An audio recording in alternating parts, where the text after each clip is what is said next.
Hello，大家好，歡迎嚟到 Rose Lab 嘅 podcast。我係 Winky，今日好高興邀請到謙聽 Yes，你同我哋slash minor slash walkmac 好多身份。係同我哋做呢個 podcast。咁不如你介紹下自己先啦。可以，我係謙聽，或者大家知道我叫 minor，或者大家有睇過 walkmac，或者大家冇睇過。anyways，我諗好多人都係好多身份啦，藝術人尤其是係啦。雖然我都唔敢稱自己係藝術人啊，好大，好有壓力啊！呢個銜頭好大嘅，係啦。咁我又唔係傳統即係讀藝術出身，即係又唔係音樂又唔係藝術，咁所以就係咯，好榮幸上到呢個 podcast，好榮幸邀請到你呢個。多謝。好啊，我哋不如講下一開頭你係點樣開始接觸音樂噶？我諗係由細到大，真係細個即係我有嘅最早嘅記憶，可能係喺車度，即係阿爸阿媽會播啲 CD 啊，跟住大個之後抄翻以前啲 cassette 帶啊、錄影帶翻嚟睇，就見到自己我對住個電視跳舞啊。個電視可能係播緊梅艷芳啊、張國榮嗰啲，咁即係嗰陣，即係我諗真係得一兩三歲，I guess，但係已經即係手舞足蹈，又攞住啲嘢當咪咁樣，即係好 performative 嘅。所以 on and off 即係 music 或者叫做 performance 都係喺我個成長之中咯。咁但係我又從來都冇當佢係一件可以進修或者可以讀嘅一件事，即係細個可能有阿爸阿媽安排我學琴啊咁樣，咁大啲就自己話我想學吉他咁樣，咁但係真係我要讀音樂或者我要向呢條路行啦，就真係一路都冇 until 大學咯。我接觸音樂嘅時候都係以前細個咧，我爸爸揸車，跟住我坐喺後面，跟住喺度聽音樂啦。你有冇印象你係聽啲咩音樂噶？嗰陣係聽嗰啲廣東ballad-ish 啦，因為我好記得有幾首即係陳百強嘅歌係，即係佢哋話哇你細個好中意㗎嗰啲係啊，即係嗰啲哇你喺個空中喺度彈啊，用個手指咁嗰啲咧係啦，即係但係其他就唔係超級記得，即係有啲可能人哋翻唱嘅情歌啊，或者什麼都有幾首嘅，可能死性不改啊、Twins 啊嗰啲。但係我又唔係一個好大嘅 Twins fans， 跟住去到後期少少咧，somehow 我媽咧就好中意韓國嘅 Rain， 即係 sort of 第一二代嘅 K-pop idol 咁樣，咁跟住就好迷嘅，跟住就播好多嗰啲歌咁樣，係啦，咁所以都係一個幾大分別嘅東西咯。我開頭係聽Westlife 係咪？哦，yeah Westlife。跟住 until now 我都係仲聽緊 Westlife 啦。OK 好啊，跟住我又會因為我有個家姐嘅，嗰陣時佢聽嘅就係 M2M。哇，真係唔知喎。Oh my pretty pretty boy, I miss you。係韓國定係香港 ？No， 外國嘅。shit， 冇印象，唔緊要。孤陋寡聞。不如講下而家你創作嘅音樂啊，因為其他人都係聽音樂 for 娛樂，但係你係幾時發現到其實我可以做音樂噶？哇，呢個係我覺得係一件好機緣巧合嘅事啦，sort of。即係中學嘅時候，中三有一個 music 嘅 project， 即係有音樂堂啦，咁有 music project 就係叫做舊曲新詞咁樣啦。咁其實就係叫你一班僆仔即係坐埋一齊揾首舊歌，跟住就填啲新嘅詞落去。咁就係咁嘅啫，其實。係。咁所以好多人嘅 approach 就係咁咪揾首舊歌，揾張紙，即係我自己諗下啲音咁嘅作詞。但係 somehow 就真係唔知點樣抽起條筋咧，就話我要錄咗佢啦咁樣。咁跟住咧就同老豆老母講話，我要做呢個音樂 project 啊，所以要買一個咁樣嘅 set 啊，咁咁樣咧就買咗，即係最入門，即係我諗如果係有做音樂都會知道嘅。嘅一個好入門嘅 set 咁樣啦，係啦，咁就係千零蚊，咁就有晒所有你需要嘅嘢噶啦，咁就真係盲中中，即我記得說明書都冇乜點睇，就咁懟落電腦，跟住唔知咩係 audio 啦，唔知咩係可能 MIDI track 啦，跟住但係就係即係自己碰下碰下，同個 friend 一齊，咁跟住又真係錄到一啲嘢出嚟喎，咁樣咁就覺得，咦，原來係即係一件都幾 accessible 嘅事嚟嘅喎。係啦，咁跟住就拍埋 MV 添，即係正常人就可能一張紙就完咗，但係我哋就有條 MV 咁樣咯。咁跟住就好玩，係啦，即係同一班 friend，佢哋就唔係好 involve 嘅，咁就我同另一個 friend 就拍啦咁樣就攞住個相機喺度影，跟住就剪片又係自己學，即係嗰陣就係一次過摸晒剪片啊、錄音啊，跟住係啦，係非常之土炮嘅一件事。但係你嗰陣時爹哋媽咪係完全冇懷疑過點解無端端要俾千幾蚊去買一 set 嘢㗎？冇乜嘅，即係可能佢哋都知我你中意即係都中意音樂㗎嘛，咁所以就你都係一啲音樂類型嘅興趣，又唔係啲即係又唔係啲冇乜係唔係奇怪嗜好，又唔係啲冇乜用嘅玩具，咁冇乜所謂啦咁樣。咁你屋企人係一直都好支持你做音樂，都支持，都非常支持。即係 until now 都係。係非常支持。呢個真係好感恩。有新歌 launch 跟住就我出咗新歌嘅。我又好少同佢哋講呢啲東西，係啦，即係可能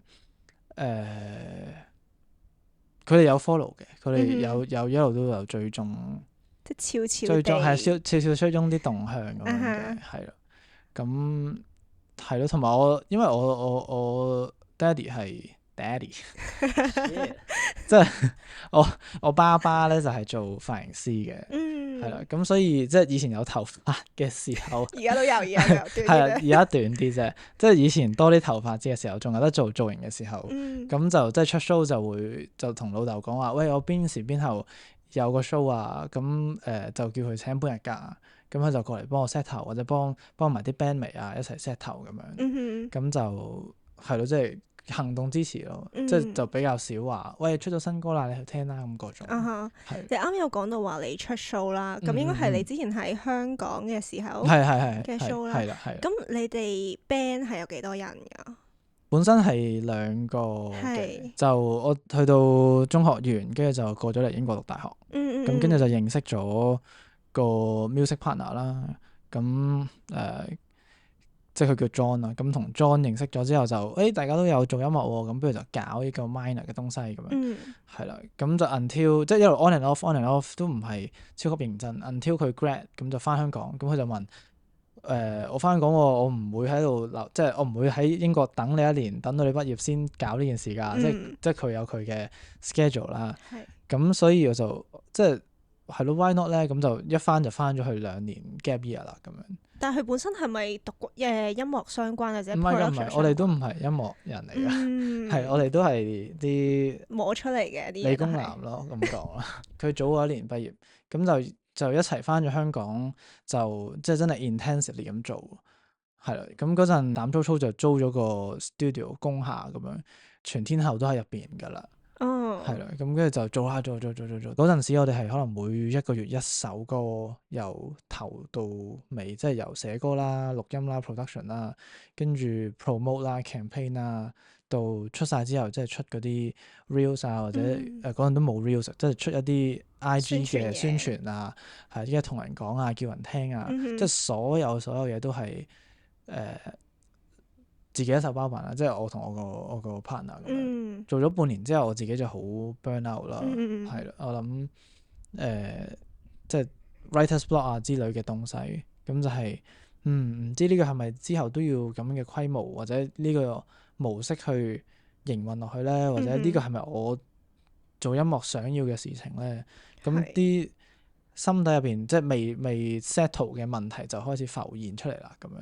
咁就開始 get into the way of，唔係好知下一首歌寫咩啦，我已經冇咗嗰個呢首歌究竟好唔好聽嘅嗰個感覺，我分辨唔到，跟住就不如停一停啦，咁就 sort of 停咗啦。但係嗰陣時翻到香港之後係有 show， 係即刻係哇報嘢啊，定係非常點樣揾 show 咧？真係非常感恩嘅，好機緣巧合下唔知見到 IG 廣告，香港有個叫 Year Up 嘅計劃，咁就係幫一啲 indie 嘅朋友仔咁樣，咁有啲演出機會啊，有啲學堂啊，或者有啲 investment 啊 sort of，咁就俾佢哋做佢哋自己想做嘅嘢。咁當然有啲嘢要 sort of 回饋翻佢哋啦，即係可能出 show 啊，或者會要分享翻嘅咁樣。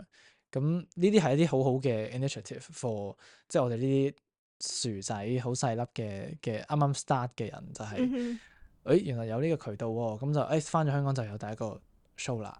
係啦，咁跟住又好機緣巧合下識到啲即係喺香港音樂界好厲害嘅人，咁跟住就真係即係唔想太招積咁講，但係而家 look back 係真係哇好順風順水喎嗰陣，係啦，咁都有少少話啊好似嘥咗喎，冇一路向上行，咁但係 it is what it is 咯。嗰陣時完咗啦，跟住就去咗個歐遊，去咗個零月咁樣，跟住翻到香港好似有少少新 perspective， 但係又好似冇。阿 John 佢 meanwhile 都有第二啲嘢自己做嘅，係咁跟住就開始拆做一個新嘅 artist name，佢自己做佢自己嘅聲音咁樣，即係音樂上咁可能大家個執行或者創意方向係有少少唔同，咁就即係冇鬧交嘅，呢個係非常之感激，係啦。跟住就即係大家尊重大家嘅 path 唔一樣，咁就大家做自己嘢啦。咁間唔時都有啲 link up 啊，或者都傾下偈啊，都有嘅。咁跟住就 on and off 又出咗一首歌，跟住又停下，出咗首歌又停下，咁樣跟住算係渾渾噩噩地過咗2年啦，翻咗香港。咁然之後點解冇第3年冇第4年咧？因為個大學嗰邊咧最多可以 gap 2年啫。係。因為最後嗰年係 master 嚟嘅，其實有一個 option 咧可以同佢講話，我 bachelor 就離開啦，拜拜，咁就完全唔使翻嚟啦。咁但係即係屋企又 sort of 可以 afford 到我去讀埋 master，咁我都覺得即係 music 都唔係講到底都唔係一個非常之有保障嘅職業啦。咁所以即係 why not 讀埋佢咧咁樣，咁就所以就翻咗嚟讀埋最後嗰年 master， 咁就上年啱啱畢業。因為我見到你其實呢排咧，你嚟緊又有啲 project 啦，然後你啱啱出咗新歌係嘛？哦，係，多謝你，多謝你嘅留意，係的確係大家都可以收聽嘅。宣傳時間叫咩名啊？喺邊度可以聽到？係啊，喺各大音樂平台都有，叫 Walked。首歌佢主要係講啲乜嘢？或者其實你之前啲作品主題係圍繞住啲乜嘢㗎？好自私咁講係我自己咯，係啦。咁但係我覺得其實每一個做創作嘅人，好多時候其實都係做翻關於自己嘅嘢，都係咯，好 personal 咯。亦都有人同我講過話，哇！你做啲歌係即係得你先做到，或者得你先唱到，即係當然唔係話 like physically 或者 musically 真係唱到啦。咁我啲歌都唔係好難唱嘅，但係純粹係嗰個靈魂係喺我呢個人度咯，可能好大部分係啦。咁之前啲歌係我諗要講翻一開始我做歌嘅嗰個初衷啦，我諗係啦，即係啱啱提到話中三嘅時候開始咗 music project， 但係其實中三之後都冇真係好使用嗰套 gear 嘅，即係雖然即係呃咗老豆老母買咗係啦，咁但係即係 until 去到中6嘅時候，因為可能課業都比較忙啦，咁即係香港讀書讀中學大家都明啦，咁跟住去到 DSE 嘅時候溫下書，哇好悶喎，即係溫書溫到有啲悶啊，咁跟住就嗰陣又係上網聽歌，聽一啲 lo-fi 啦，嗰陣興起 lo-fi，咁就好似好簡單啫喎，即係呢啲比較適合可能自己一個人都做到嘅事情咁樣，咁就開始自己着手試下用電腦整啦咁樣，咁嗰陣係。但係嗰陣我自己個 mental state 係唔係非常之開心啦，即係可能有自己嘅事情啦，又有考試啦，即係種種原因咁樣，咁所以可能嗰陣啲歌都比較 moody，再加上我可能以前即係一個青春期嘅男孩，可能對於自己嘅情緒或者對於自己嘅 emotion 係係唔係好識點樣 handle，可能有時會 power up 咗喺裏邊啊，或者有時係唔知同邊個人講啊，咁就somehow就可能 channel 咗去音樂方面啦。咁一開始係咁樣嚟嘅，其實寫嗰陣唔係好覺，但係跟住隔一排睇翻，咦，原來我寫緊我自己喎，即係呢一句原來係我講緊我自己嗰個感覺喎，咁樣。我覺得創作有個有趣嘅地方就係、我有好印象深刻有一次啦，因為我有影相噶嘛，咁、我就揾咗我一個 friend，咁我就影佢啦。咁嗰陣時我唔係好知道我影緊啲乜嘢，但係反而係去到後尾我整理翻個 set 相，然後我睇翻我嘅成品之後，我就呢個係我嗰陣時嘅心理狀態，而我個 friend 佢俾我嘅感覺，某程度上係同我嗰陣時嘅狀態係 match 到嘅，所以我覺得創作有趣嘅地方係有啲時候你係要做嗰刻你都唔知自己做緊啲乜嘅，做完之後你先會發現原來我嗰陣時係咁樣咯，即係會認識自己多啲咯，發現係㗎，即係好似你嗰個影相 case，我覺得即係影嘅嗰個事物，即係個 object 係公家㗎嘛，即係所有人都見到佢㗎嘛。但係點解你喺呢個角度睇佢，其實係你嘅選擇，所以你影嘅即係好似好圓咁樣，但係有時候你影嘅唔係嗰樣 object，我哋影緊嘅係你嗰陣嗰個狀態。係咯，即係我諗都係 echo 翻可能寫歌啊，或者其他類型嘅藝術創作都係類似嘅。話說你近排開始經營一個平台啦OK 叫 Walkmate。係點解你會開始嗰個平台嘅咧？OK 呢個我應該咁樣叫，係咪叫平台啊？可以咁講。Okay，其實我都唔係好知點定位嘅，因為有時候我就會話一個 online 嘅 magazine，但係我又唔係真係即係一本雜誌，或者唔係真係打好多字嗰種，所以有啲難同人講我係乜嘢。去睇你就知㗎啦。係啦，但係其實個契機咧都係要多謝 John 嘅。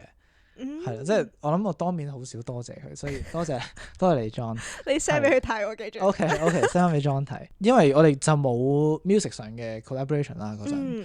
咁跟住我上年去咗個即係 creative retreat 咁嘅閉關 trip 喺芬蘭一個 sort of 渺無人煙嘅地方咁樣。係你自己去啊，定係佢哋搞咗個嘢，然後你去？我自己去，係一個 Airbnb 嚟嘅。嗰 part 我陣間再講。好，冇問題。係啦。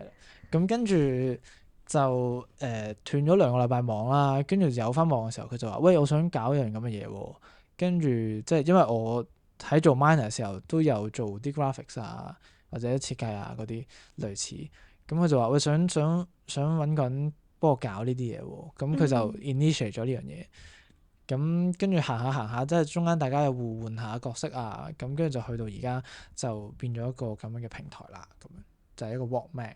就係介紹音樂嘅資訊啦。我諗我哋都有個共同嘅 sort of belief 或者嘅感覺，就係香港嘅音樂土壤好似可以即係肥沃啲咯。咁講啦，冇得喺外邊去改變呢件事嘅，即係冇得你我就係個 artist， 我就係個 creator， 你唔識嘢啫。咁佢唔識嘢係有原因噶嘛？佢由細到大冇教育啦，冇接觸靚嘅嘢啦，冇聽靚嘅嘢、睇靚嘅嘢，咁佢唔識欣賞係正常嘅。即係 in a way，咁係需要有人去做呢啲知識嘅灌溉啊，或者係同佢講話，哇，你可以咁樣去欣賞喎，或者呢啲人背後有啲咁嘅故事係有趣嘅喎，不如你都嘗試睇下咁樣。咁呢一個係即係我諗係個 initiative of 想令大家都更有呢一個方面嘅興趣咯 ，I guess。所以 Walkmate 而家係你同 John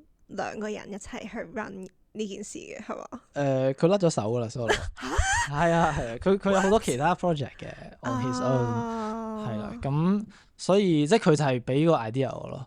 咁我因為從 minor 嘅合作之中，可能我喺 execution 上面係比較即係細緻嘅 detail 嘅，咁佢就係比較即係多諗頭，或者喺sort of business-ish 上面佢會多啲作為啦咁樣，咁所以佢就有呢個咁嘅 idea，等俾你搞。我覺得好好啊，即係都好。佢同你嘅合作關係咁係啊樣，因為即係我喺度諗啊，如果我有個 idea，我會唔會咁 generous 將呢個 idea 俾其他人咯？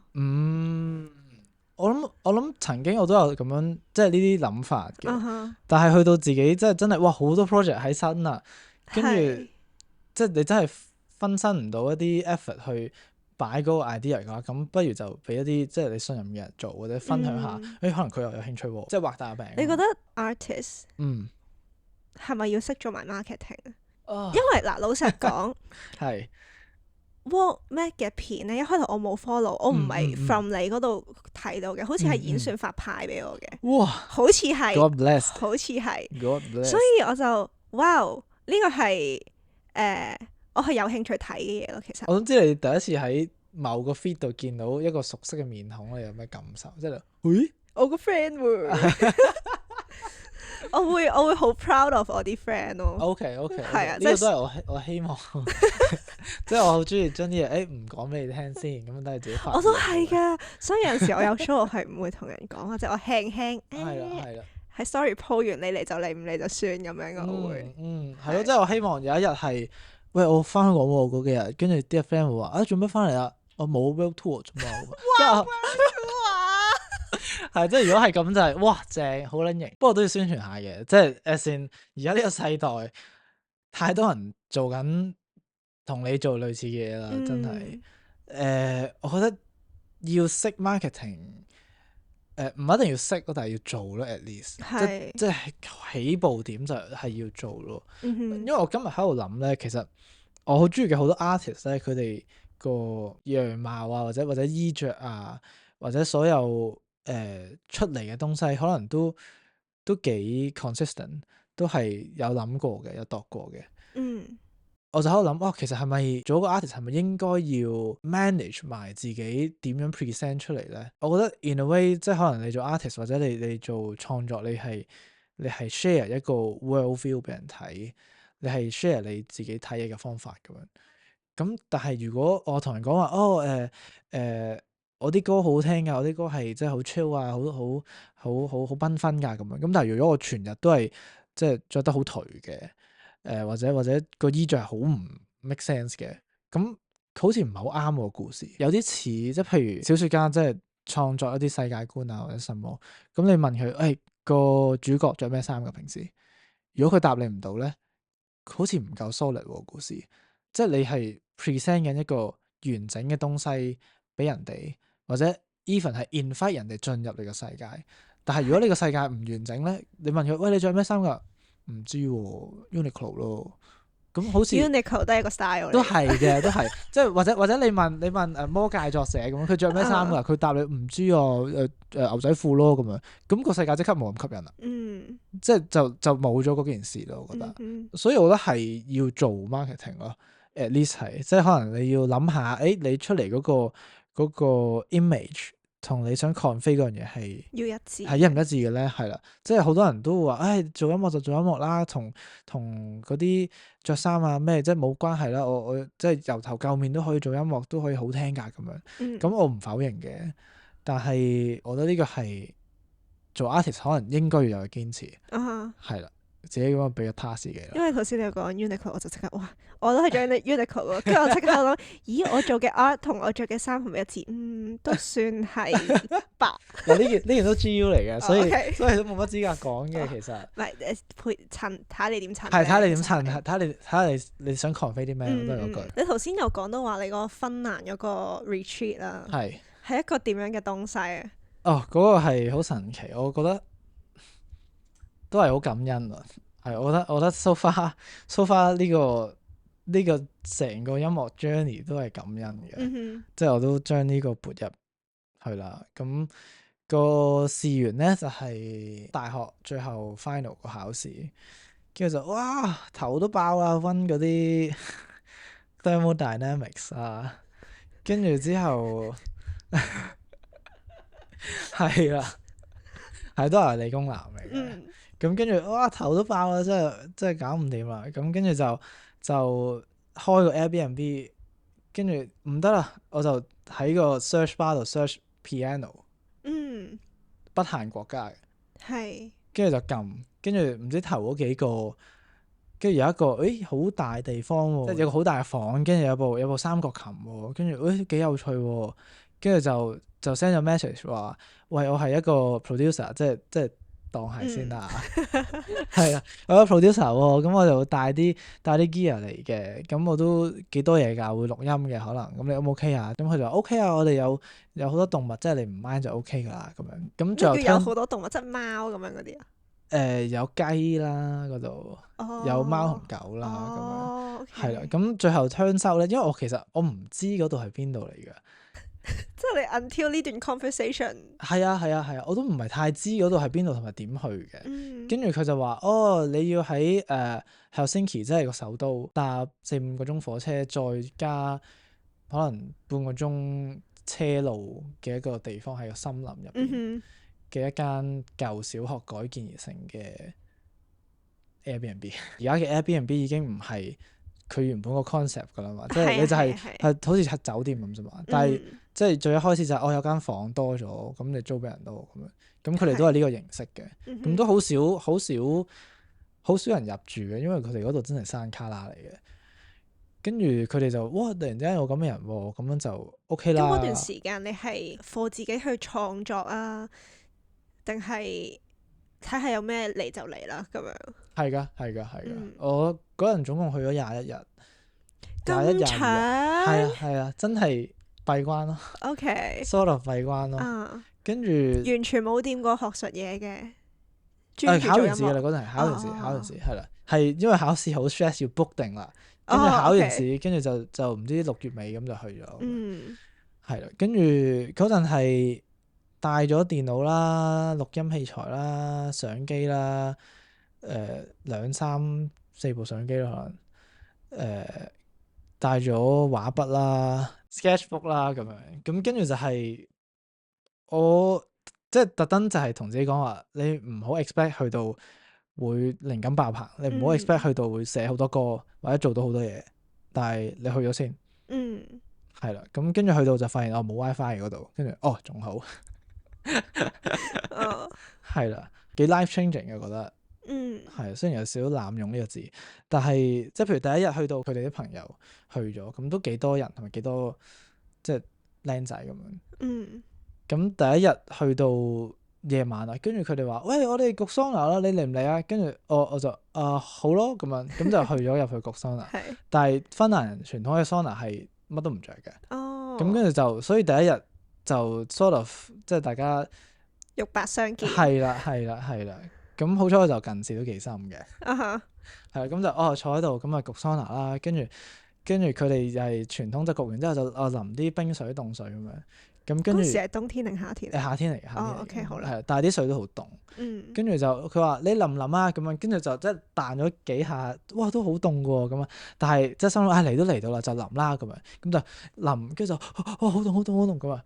跟住佢就即係佢哋慣晒㗎啦。跟住佢就哇即係你而家係芬蘭人啊咁樣。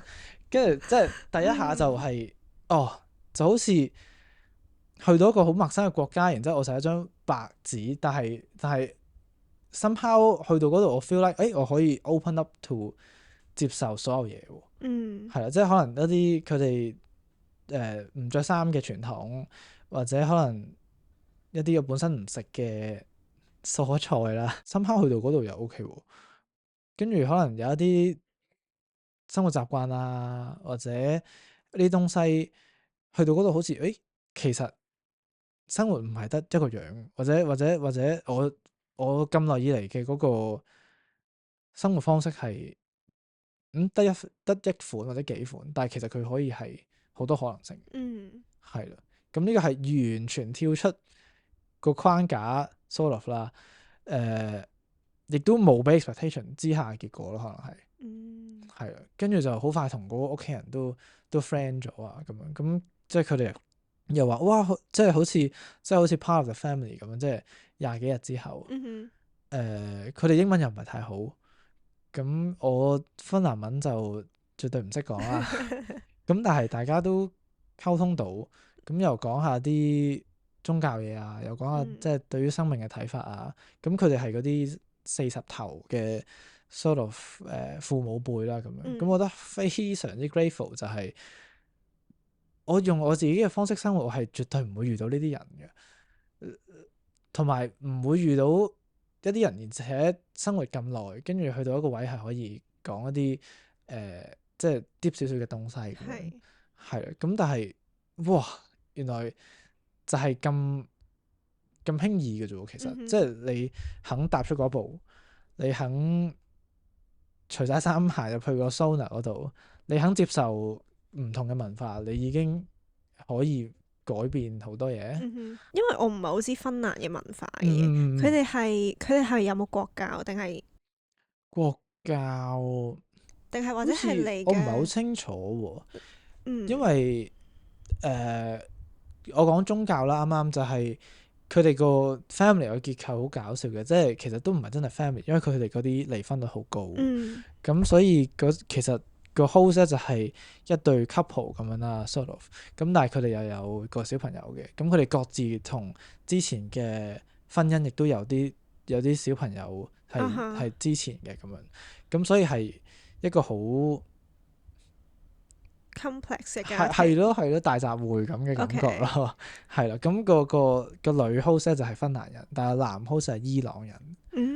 係啦。咁所以就同佢即係同佢傾咗好多即係佢嘅 life changes 啊，即係佢而家40幾歲啦咁樣，咁佢有咩故事啊，佢相信啲咩啊，咁即係呢啲咁嘅溝通咯。但係我覺得你唔會正常人唔會咁輕易有呢啲機會，所以真係好 grateful。而且佢哋都好 friendly 啦，又當我係 family 咁樣。係咯。咁你嗰段時間有冇 output 到啲乜嘢咧？最尾有啊，就係 walked， 就係其中一首嗰陣寫嘅歌。雖然帶晒所有嘢去，即係好似整裝待發，好多彈藥咁樣啦，係啦，即係佢哋都話喂，last time you bring a Hollywood here 咁樣，即係成個荷里活團隊帶晒過嚟啦，咁樣咁都唔係寫好多歌嘅，仲有畫到啲畫咯，solo 即係一啲自己嘅 sketches 咁樣啦，跟住寫咗啲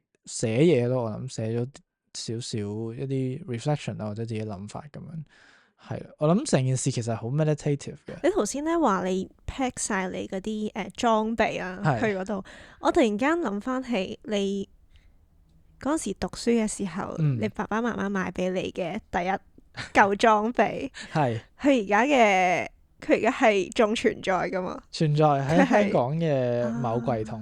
因為我會喺度諗啊，咁你而家做音樂，你會唔會攞翻嗰套嘢出嚟用咯？都有趣喎呢個，雖然即係嗰個聲音都大家公認係一啲好初學者好比較 shit 嘅聲音，但係我覺得係有趣，幾好，多謝你。有時候都要攞翻啲舊嘢出嚟玩，先至又係可能又會有一種樂趣咯，唔知。係啊，我好念舊嘅。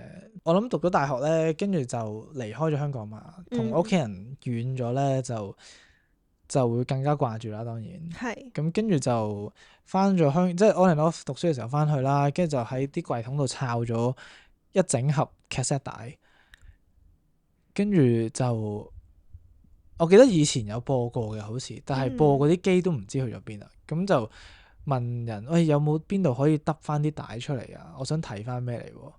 咁跟住就揾咗人去揼啦，揼咗之後係唔知10幾條1個鐘長嘅片咁樣，因為 cassette 係可以錄啲嘢 side by side，佢唔會分 file 噶嘛。係一條過咁樣咯。係啦，即係咁就所以有10個1個鐘嘅 file 咁樣啦，咁10幾 G 嘅片，跟住就攞咗翻嚟，跟住睇由可能手抱啊嘅時候嗰啲片啦，跟住啱啱出世可能啲親戚嚟探我哋屋企嗰陣錄嗰啲片啦，跟住大少少啱啱講即係對住個電視即係手舞足蹈嗰啲片啦，跟住即係可能夜晚話我要表演咁就出嚟，即係我而家唱歌啦咁樣，跟住就即係可能佢哋拍住我唱歌或者朗誦或者跳舞或者我唔知即係嗰啲片啊，睇翻自己可能細個嗰個 sort of 成長，係好感觸嘅。我覺得尤其是可能我同屋企嘅關係有啲微妙咯，咁講，係啦係啦，即係我知佢哋好錫我，亦都佢哋即係言語啦、行動上都好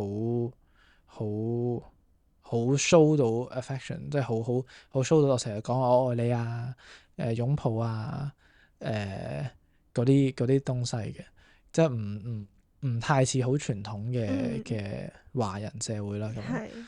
咁但係同時即係佢兩個即係我爸媽，佢哋兩個嘅婚姻咧又唔係特別愉快。咁我諗小朋友即係尤其是我自己係 feel 到嘅細個嘅時候，咁所以係一個好矛盾嘅狀況，就好似係我係佢哋中間嗰個膠水，或者中間即係唯一卡住佢兩個仲一齊嘅東西喎咁樣。即係當然細個嘅我冇辦法 articulate 到呢件事啦。咁但係去到大個，即係我大學嘅時候就即係自己 mental state 有啲需要幫助，咁我就決定睇下 counselling 啦咁樣。咁跟住就 on and off counselling， 再回想翻，再咀嚼翻細個嗰個成長經歷，跟住再加埋嗰啲 cassette 片，跟住哇非常之多情緒咯。好多嘢混雜一齊，即係包括可能係因為有一段時間可能我比較唔中意屋企，或者覺得即係點解屋企咁樣咁樣，咁但係睇翻嗰啲片段又知道其實佢哋都好錫我。咁呢度係一個矛盾啦。見到細個自己手舞足蹈，好中意表演，但係somehow可能某程度上因為自己嘅原因冇繼續行落去。即係可能喺中學嘅時候冇擺更多心機去 invest 呢樣嘢，可能細個都知道自己好中意唱歌，好中意跳舞，但係從來都冇去學跳舞，冇去學唱歌。咁係咪即係好似有一種對唔住細個曾經發呢啲夢嘅自己咁樣？咁所以有一個望住細個自己，好想俾一個擁抱佢，或者係咯，種種呢一啲東西。咁所以就哇超級emotional，睇翻嗰啲片，咁我就帶住咗嗰啲片去咗芬蘭，再加埋芬蘭嘅 setting 咧，佢哋一個 family 啦，各自都有各自嘅過去咁樣，咁但係我見到嘅就係佢哋未必係傳統意義上好完整嘅 family，佢哋真係冇結婚，各人都有各人嘅之前婚姻嘅仔女，但係佢哋都 try their best 去建構一個健康有愛嘅家庭咁樣。咁呢件事係亦都俾咗好多反思我自己。係啦，即係譬如我細個嘅時候，我爸媽可能30幾40歲，咁但係我唔會明白佢哋。但係到我而家大個，同一啲30幾40歲算係都仲係啱啱開始做人哋阿爸阿媽嘅人，見到佢哋嘅努力啦，佢哋嘅 struggle 啦，好多部分都係同翻以前嗰個自己對話。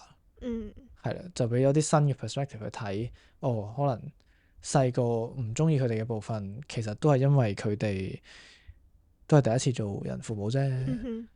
佢哋自己各人都有佢哋自己嘅情緒啦，佢哋自己嘅問題要處理啦。其實佢哋都盡咗力嘅，可能即係都唔係可能，其實都係咯，都真係盡咗力啦。咁好似有一個 sort of 釋懷感覺。係啦，咁所以我次次睇翻啲 cassette 咧，都眼泛淚光嘅。咁跟住呢一首歌即係 Walk 啊，即係就係 sort of 喺呢啲 setting 之下出嚟嘅。我啱正想問就係因為我印象中，你 IG 前好似 po 過一集片，係咪就係嗰集咧？係啦，就係嗰集。咁即係首歌一開始係我 sample 咗嗰陣老豆講嘅一句嘢，當然係唔應該係不經意嘅。咁佢就話即係創造啦，你自己諗嗰啲手勢，你自己諗嗰啲嗰啲動作咁樣。咁因為個 setting 就係可能我要出嚟表演喺屋企入邊咁樣。咁佢就話你自己諗嗰啲手勢啦，你自己去做你自己嘅表演咁樣。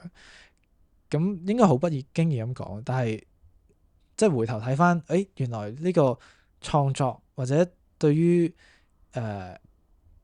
to create 呢樣嘢嘅種子，可能喺嗰陣種落嘅，咁就好似通晒所有嘢一次過，由而家去到之前創作經歷，跟住細個時候嘅嘢，所有嘢都好似串連到一齊，咁就係咁樣嚟嘅。係。你而家嘅創作都係你自己 one man band 噶嘛？係啦，吃力㗎嗬，吃力，好吃力㗎，好吃力。係啦，同埋有好多其他 project 啦，即係 Walkman 啦，跟住又幫人補下習啦，咁樣即係都要維持。香港嘅人係都要維持生計嘅。OK。係啦，咁所以就即係都好多 ongoing 嘅嘢，所以都吃力嘅。但係我都想加速或者揾多啲人一齊玩，所以嚟到 London 嘅好處就係可以 meet 到好多人，個世界大好多，跟住可能性多啲咯。係咯，或者係我喺香港嘅時候，即係唔係香港冇可能性都有嘅，當然。但係我自己喺香港時候嘅嗰個 state 就係我未 open to 呢啲 opportunity，我未好有自信出嚟話，喂，我做呢啲嘢嘅喎，你都正喎，一齊玩啦！即係我未 ready for 嗰樣嘢，仲係可能仲係嗰個細個喺自己個房間嗰度撳嘅嗰個 state，係啦，咁所以就 timing 唔啱咯，咁講。咁而家喺 London 個 scene 好大，好多唔同有趣嘅人，咁就試下喺呢度搞啲嘢咯。你頭先有講話就係你喺香港嘅時候，其實一個月出一首歌啦。係啊。你而家開始 restart 翻去做音樂，我見其實你係 keep 住都係有歌出，哇，又有歌出，又有歌出，所以我就哇，出歌勤力軍啊！多謝。你係點樣去 keep 住嗰個創作嘅摩打？呢個我而家嘅 theory 咧，就係只要你夠忙咧，或者只要你夠多 project 咧，你就會繼續做噶啦。因為咧好多時我停止或者停滯嘅原因咧，就係我 overthink 或者諗得太多啦，即係有啲位雕琢得太耐啦，咁就好容易停咗，因為好迷茫啦。咁但係當你夠 project，喂，呢個又要做啦，呢個又要嚟啦，或者當你譬如你個 drive 有100首歌咁，咁你要諗下啦。你如果呢一年先出一首，咁你出到死你都出唔晒噶嘛。咁我冇理由一年出一首噶喎。咁我寫咗，我覺得好聽，咁咪 share 俾大家聽咯。咁要出快啲啦。即係有一啲係你寫咗你搞咗，但係你覺得還好啦，唔出啦咁樣嘅。有㗎，有好多好渣嘅 project。明白。係啊。但係你而家都係唔好諗咁多，做咗先至算。係啊。其中一 part 又係年紀啦，我覺得。即係你覺得自己年紀大啦？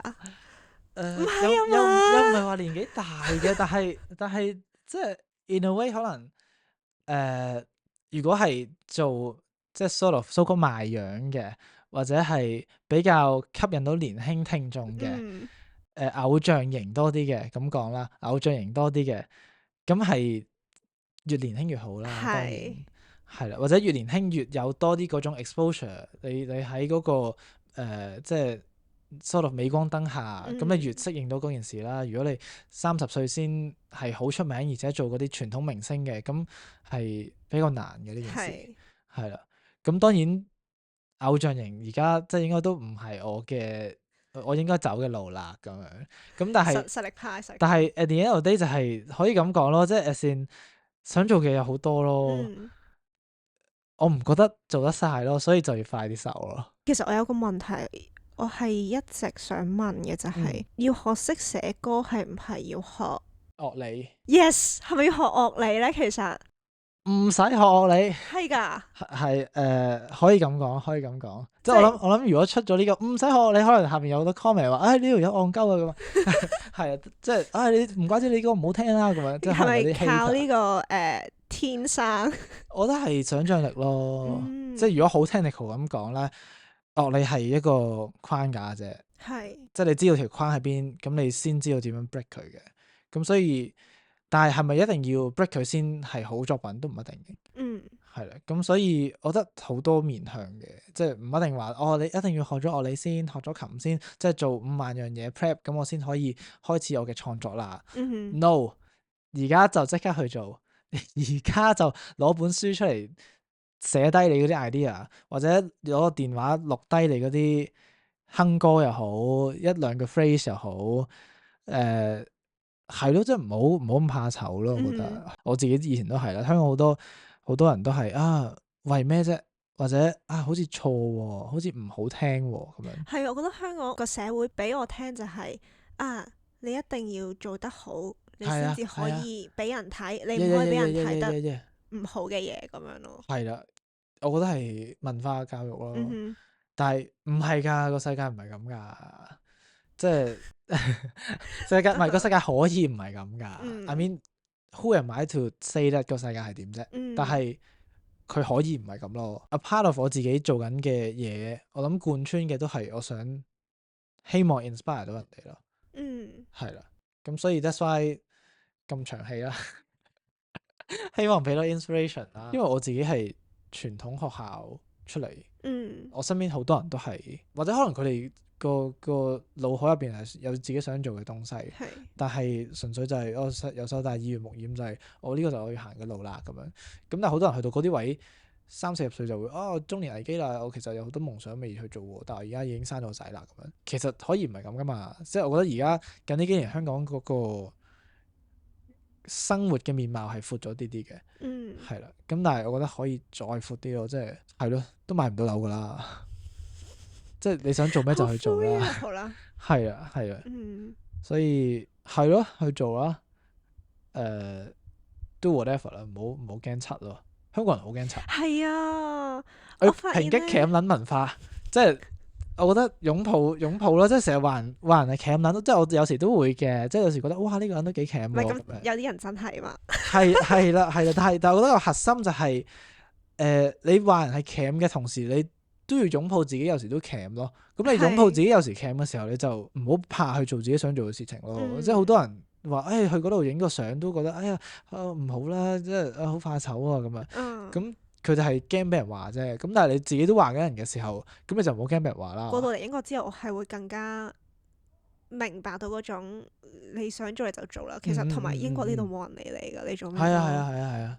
之前我有諗過，即係可能喺呢度好多公園㗎嘛，去啲公園度做 movement，練下嘢咁樣啦。但係我又怕醜喎，我又驚俾人望，又驚俾人話咁樣嗰啲啦。因為喺香港就係一陣人會咁樣喺度望住你。movement 嘅意思即係做一啲肢體嘅動作，係啦，即係不尋常，即係唔係行路咁樣嘅，唔係行路，唔係坐低多於行路嘅，係啦。OK。但係其實嚟到英國之後，其實真係冇人理你做咩，所以我覺得真係學你頭先咁樣講，就係你有啲咩想做就去做咗先。我覺得呢個有啲 circle back to Rick Rubin 嗰本書，我唔記得真係全名啊，即係Creative Act A Way of Living， 唔記得咗啦。但係 Creative Act something 啦。跟住我未睇晒嘅，但係嗰本書好 inspiring 嘅，因為我都幾中意 Rick Rubin。總之佢有個 concept 就係，即係我哋 as creative， 我哋 as artist 就係其實接收緊一啲可能一啲更大嘅東西，佢就係一個靈感咁樣啦，或者一個預習啦，即係好神化咗呢件事。但係我覺得係幾 inspiring。咁我哋只係有呢個天線，我哋 as artist 係更比人哋更準或者更快地可以吸收到，可以做呢樣嘢喎咁樣。咁其實係一個接收嚟嘅。咁但係呢樣嘢係公家嘅都係，哇呢個好 inspiring 喎，或者都係點解我要出嘢啦，即係可能今個禮拜唔出 Auto Tune， 下個禮拜即係可能巴姐老師就出 Auto Tune 啊咁樣。咁即係慢咗咪冇咯，慢咗就係人哋噶咯喎。咁係咯，所以要做噶。我有一班都 close 嘅朋友啦，都係我嗰陣時讀藝術識嘅。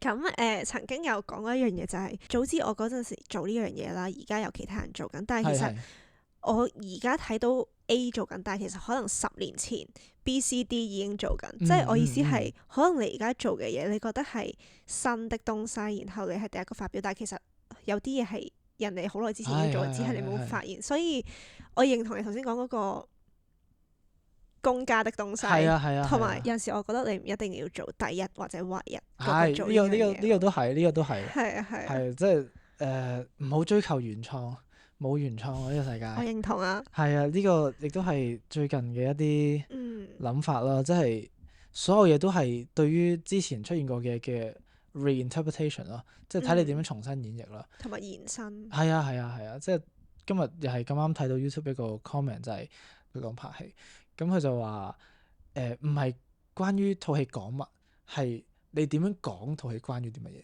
係啊，即係嗰個手法，即係譬如愛情戲5000萬部啦，但係點解點解 Titanic 好過另一啲咧？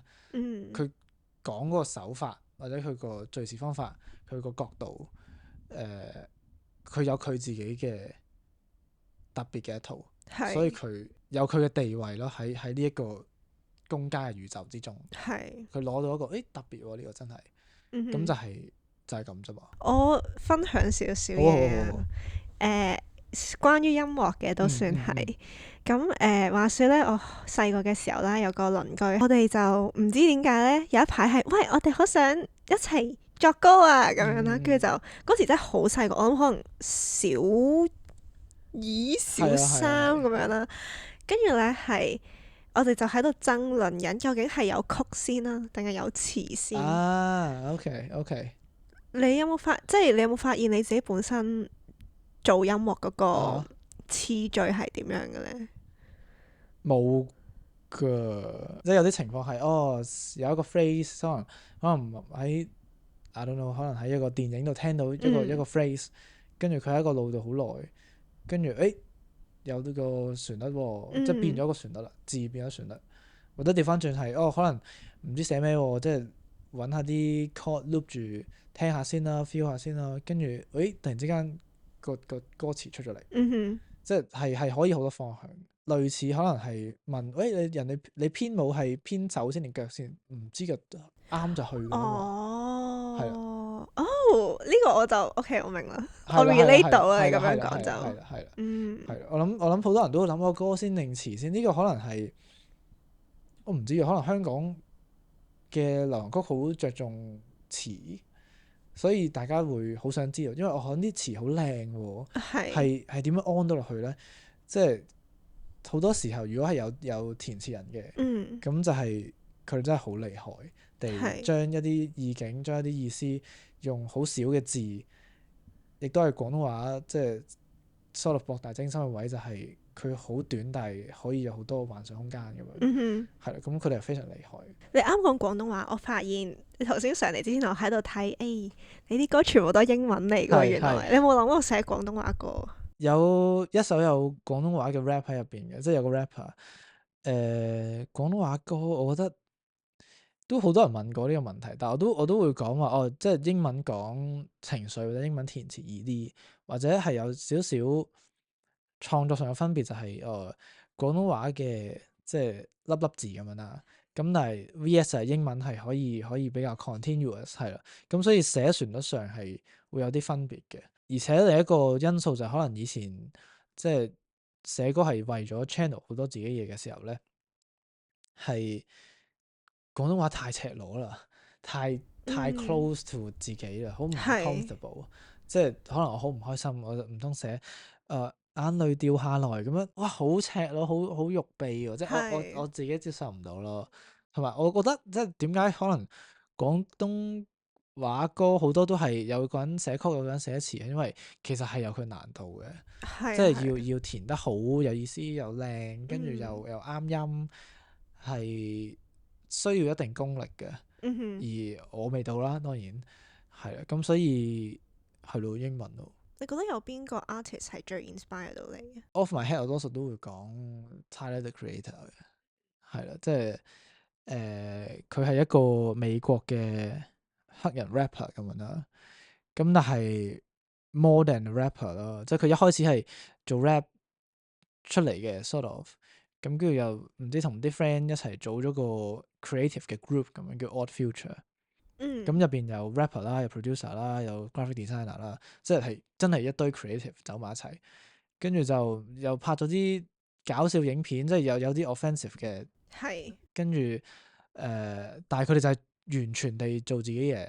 咁跟住佢一路進化 rap， 跟住啲人話，即係佢有一個 speech 好出名，就係佢話啲人話你唔識寫 R&B 喎，淨係識 rap， 佢就咗隻 R&B 出嚟，超好攞 Grammy。跟住喂，你嗰啲 rap 都唔係 rap 嘅，跟住佢又做一隻 rap 碟出嚟，跟住哇又超勁，跟住又着衫好睇啦，跟住又 run 一啲 fashion brand 啦，好做自己嘅人咯，好 inspiring。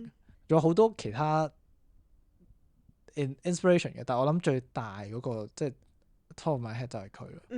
你覺得做創作或者做音樂，錢係咪好緊要嘅一樣嘢？係好緊要，但係唔係必要啦。翻返去我嗰個觀點就係即係建立你個 world feel 啦。係。咁當然你可以即係可能寫小説，咁唔需要用錢啦，你有個電腦就得啦。咁但係如果你係譬如做音樂，再加可能你 artist 嘅一個 visual 嘅 brand 嘅，即係視覺上你點樣呈現出嚟咧？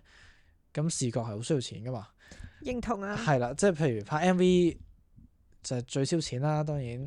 咁影輯相，你 iPhone 影嗰啲相同你個明星 po 嗰啲，即係真係 photoshoot 都好大分別啦。即係如果你真係試過用 iPhone 影嘅話，佢發現好似影唔好到喎咁樣。咁嗰啲位就係你唔知但係用咗錢嘅地方咯。咁但係咪一定要咧？都唔係嘅。咁你個 well feel 可以係你間房噶嘛。咁你就係話我就係喺一個房間入邊做歌嘅人啦，我就係你嘅 best friend 啦咁樣。咁呢種 close 嘅關係係可以所有都好低質都 OK 嘅。咁睇你想呈現啲乜嘢咯。但係你要做到好多時錢就係你最好嘅朋友咯。我認同。一開頭我係讀攝影嘅。咁然之後我 before 我讀之前啦，我有問過有一個朋友啦。我問佢我讀攝影好唔好？佢話唔好啊，好燒錢㗎。我覺得有陣時我做自己作品都係啦，的確係需要一定嘅金錢去 support 我想做到某個 standard 嘅嘢。咁你又唔係話冇咗嗰啲嘢唔得，但係就係會爭咁。其實對於可能外人嚟講，或者一個聽眾嚟講，係咪好緊要咧？其實真係未必好緊要，即係譬如有啲歌我出咗，我覺得哇呢個唔得啊！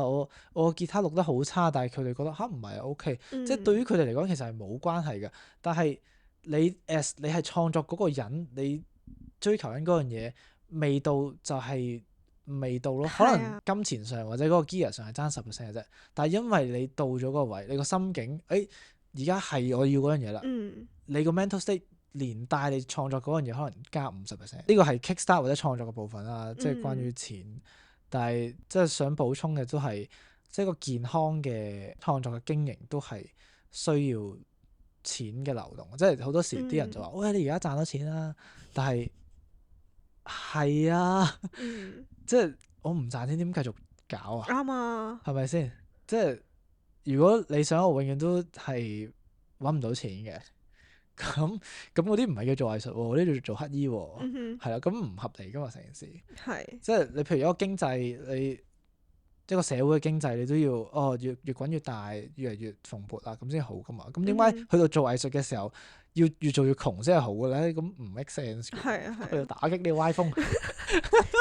大家做咩都盡量唔好免費做。同埋好多時都即係寫兩個歌啫，或者你幫我做兩下嘢啫咁樣。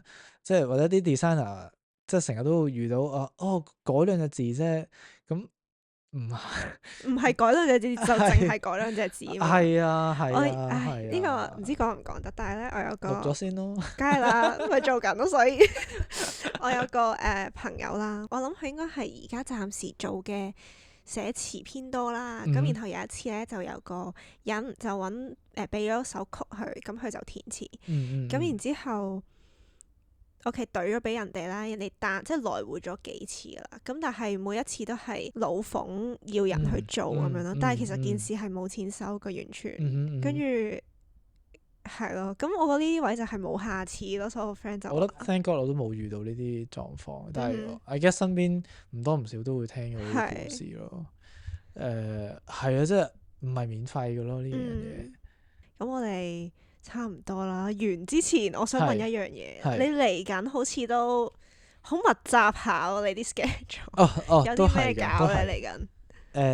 嚟緊咧，因為啱啱講咗好多次 Walks 啦，咁除咗 Walks 之外咧，仲有2首歌咧，都係佢哋3隻係一個 EP 嚟嘅。係啦，咁就嚟緊每2個禮拜會有一首啦。咁我諗可能 podcast 出嘅時候，都應該出晒係都應該可以聽得晒嘅一次過。咁除此之外就有1-2個 gig 啦，2-3個 gig 啦 actually。其實都唔係真係咁多嘅啫，因為咧係非常好彩地，即係呢度識到個人，跟住過咗1-2個月之後，佢又話會唔會一齊想玩啊咁樣，咁所以就好似即係2-3個 gig 一次過出現咁樣。咁但係我諗喺1個月之前，我係0個 gig 咯，可能係即係或者冇一啲 release plan 咁樣咯。係啊，所以真係非常之感激嘅，非常之感恩。我就咁聽，我覺得你嗰個 creative journey 其實都即係有順暢嘅時候，有停滯懷疑自己嘅時候，但係好似已經過咗嗰個 kick 嗰個位咯。暫時唔知下個 kick 幾時會翻嚟嘅，我覺得認同可以咁講咯。係啊，期待你嘅新作品。可以期待你嘅 podcast 出街。多謝，要期待。期待。好，多謝晒，今日多謝謙聽嚟。你好，我哋呢度可以，多謝大家。好，拜拜。Thank you，拜拜。走之前記得要 like、subscribe、share 俾你 friend 聽。如果你有興趣，如果你中意嘅話，你可以follow 我哋個 Instagram 啦，follow 謙聽嘅 Instagram。係啦，咁我哋下次見，拜拜。拜。